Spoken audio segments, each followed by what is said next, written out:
No nosso segundo vídeo sobre ceticismo cartesiano, iremos explorar a primeira meditação a fim de notar como Descartes quer superar o ceticismo, tomando a atitude cética como ponto de partida do seu projeto fundacionista.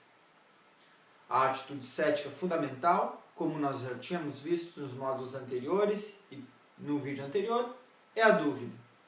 Pois, diferente de crer que algo é verdadeiro ou crer que algo é falso, a dúvida é a suspensão do juízo. Particularmente, o tipo de ceticismo que nós vimos até então, que é o ceticismo pirrônico, ele diz que nós não conhecemos exatamente porque não temos justificação suficiente a nível do conhecimento. Se não temos justificação suficiente, precisamos suspender o juízo. Se suspendemos o juízo, não temos justificação, logo não conhecemos. Nesse vídeo, eu farei uma leitura comentada dos parágrafos 1 a 4 da primeira das meditações. O projeto das meditações cartesianas pode ser visto como uma grande tentativa de resposta ao ceticismo. Daí a centralidade da primeira das meditações, porque ela inicia projeto investigativo acerca da existência de Deus e prova da distinção entre alma e corpo a partir de um exame crítico do sistema de crenças. Alguns apontarão nisso a ideia de que qualquer um, nas meditações, a ideia de que qualquer um poderia, por sua própria conta, realizar passo a passo o processo reflexivo, de tal sorte que as meditações seriam uma espécie de guia universal para o exame do sistema de crenças.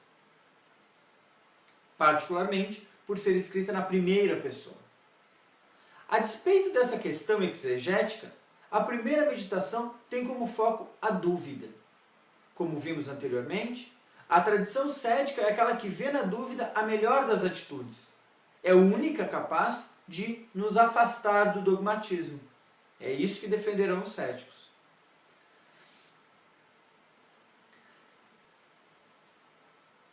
A dúvida, tal como Descartes irá trabalhar, inicia de um ponto bastante comum, a saber, de todas as coisas que eu posso crer, ou seja, que eu tomo como verdadeiro, de todas essas coisas que eu creio, quais delas eu tenho boas razões para crer e quais delas eu não tenho boas razões para crer? Esse exame ele pode ser bastante cotidiano. E é isso que Descartes, em certa medida, quer explorar. Eu vou trazer uma citação de um filósofo, Barry Stroud, um grande filósofo que trabalhou sobre ceticismo e ceticismo cartesiano, em um livro que exatamente discutia a importância do ceticismo cartesiano. Um livro que fez bastante sucesso na década de 70 e 80. No passar dos anos, passei a aceitar muitas coisas sobre o que é um resfriado, diz Barry Stroud. Sempre me disseram que alguém pode se resfriar por ter os pés molhados, ou por sentar-se em um lugar que recebe uma corrente de ar, ou por não secar adequadamente o cabelo antes de sair ao ar livre no tempo frio. Eu também aprendi que um resfriado comum é o efeito de um vírus transmitido por uma pessoa previamente infectada. E eu também creio, diz Barry Stroud, que alguém está mais vulnerável a resfriados quando está muito cansado, sob estresse, ou pelo menos alguém que não está no melhor de sua saúde. Refletindo agora, diz Stroud, algumas dessas crenças me parecem inconsistentes com outras. Eu vejo que é muito pouco provável que todas elas sejam verdadeiras. Talvez elas possam ser, mas eu reconheço que há muito nelas que eu não compreendo. Se eu sentar e tentar pensar sobre todas as minhas crenças sobre o resfriado comum, então eu posso facilmente imaginar o quanto dessas crenças levam ao conhecimento e quantas não. Eu realmente sei sobre o resfriado comum? Se há um interesse suficiente em perseguir essa matéria, seria natural olhar na fonte das minhas crenças. Alguma vez houve qualquer razão boa para pensar que resfriados são sequer correlacionados com o cabelo molhado em tempo frio, por exemplo? Ou sentar-se em um lugar que recebe uma corrente de ar? Existe uma correlação entre essas crenças e essas razões e o estar resfriado? E o fato de estar resfriado? As pessoas das quais aprendi essas coisas costumavam crer nessas coisas com boas razões. Mas tais crenças são somente contos de vovós ou são realmente verdadeiras e talvez conhecidas por algumas pessoas? Fim de citação. Stroud, com o espírito cartesiano, mostra como o exame das nossas crenças é algo bastante ordinário e ao mesmo tempo filosófico. Ordinário porque podemos fazer a qualquer hora, e filosófico porque rapidamente estamos envolvidos em questões epistemológicas. Ou, nas palavras de Descartes, a dúvida, a atitude de duvidar, ela é importante porque nos liberta de toda sorte de prejuízos e nos prepara um caminho muito fácil para acostumar nosso espírito e desligar-se dos sentidos. Descartes já adianta, assim, com essa frase, que há algo de problemático nos sentidos, ou seja, que é importante de desligar-se dos nossos sentidos.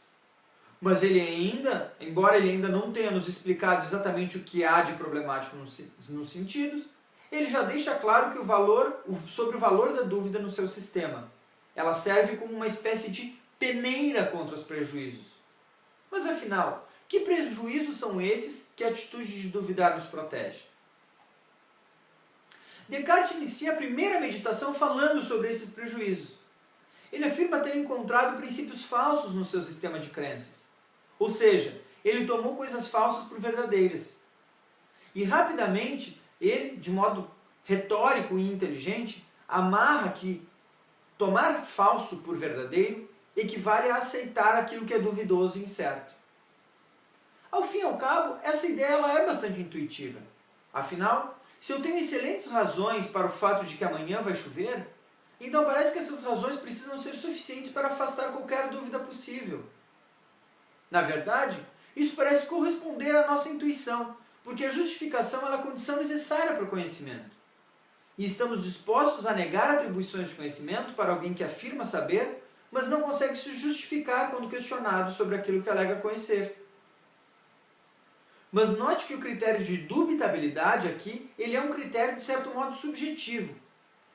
Num sentido muito específico que seja ser subjetivo. No sentido de que eu posso crer em algo verdadeiro e ainda assim eu posso não ser capaz de responder a todo tipo de questionamento. Por exemplo, eu posso crer que amanhã fará um belo dia de sol, dizer que eu ouvi essa informação no boletim meteorológico e apresentar outras razões em defesa da crença de que amanhã fará um belo dia de sol.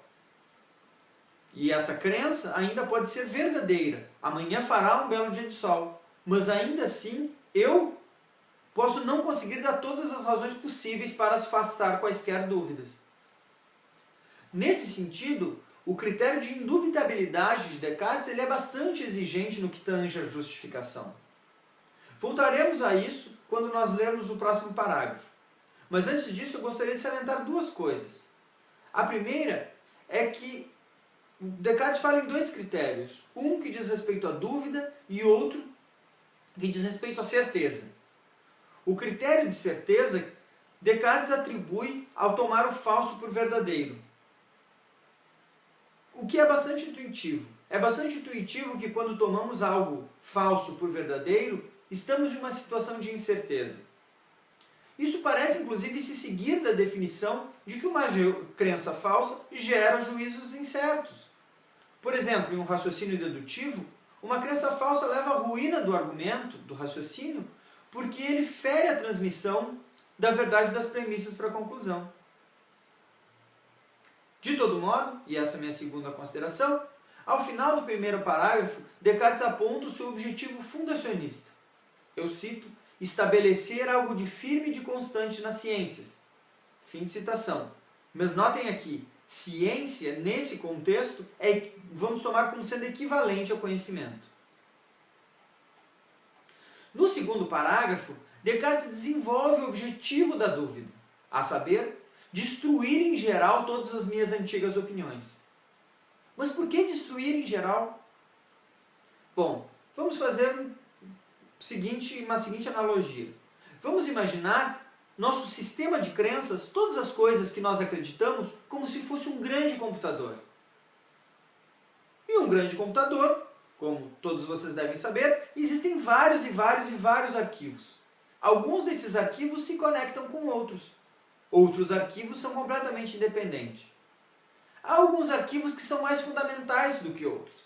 Arquivos que, se fossem deletados, ou se fossem atacados por um vírus, o sistema inteiro não funcionaria. Pois bem, o que Descartes está a sugerir é que não se trata de investigar uma a uma crença de todo o sistema. Ou, para seguir a nossa analogia, não é necessário investigar um a um arquivo do computador. O que é necessário é, em primeiro lugar, possuir um bom critério que peneire crenças verdadeiras das falsas. E, em segundo lugar, investigar as crenças que são fundamentais para a estrutura de todo o sistema. O critério, de certo modo, já havia sido adiantado no parágrafo anterior. Se tomar o falso pelo verdadeiro, se acreditar, ou seja, se eu acreditar em uma proposição falsa, se isso, tomar o falso como se fosse verdadeiro, leva ao duvidoso e o incerto, parece que a indubitabilidade e a certeza são os melhores candidatos para peneirar as crenças falsas.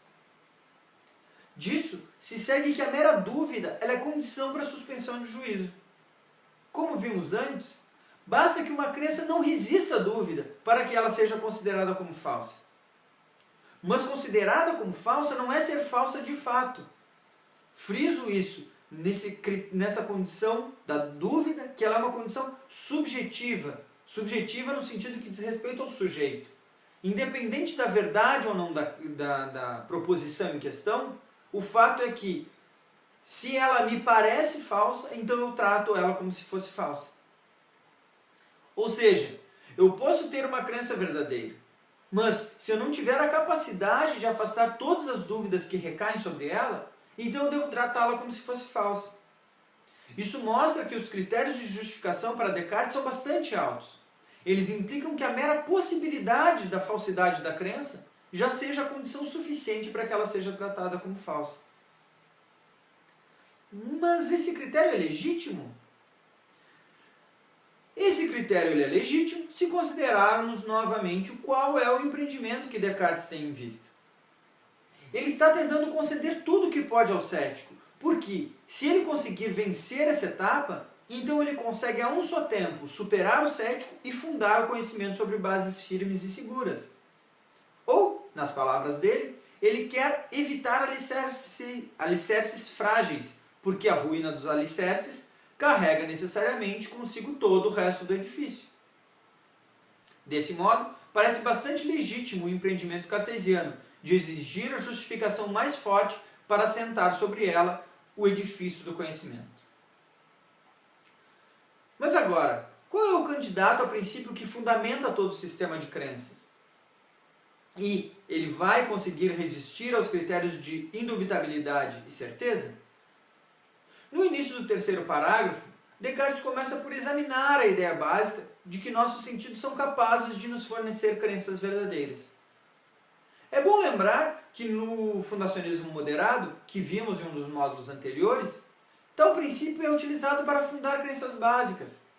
Ali, crenças espontaneamente formadas são crenças perceptuais, que são crenças básicas. Só que fundacionistas moderados defendem que crenças básicas ou espontaneamente formadas não são todas justificadas. Nós vimos isso. Há crenças básicas justificadas e crenças básicas injustificadas.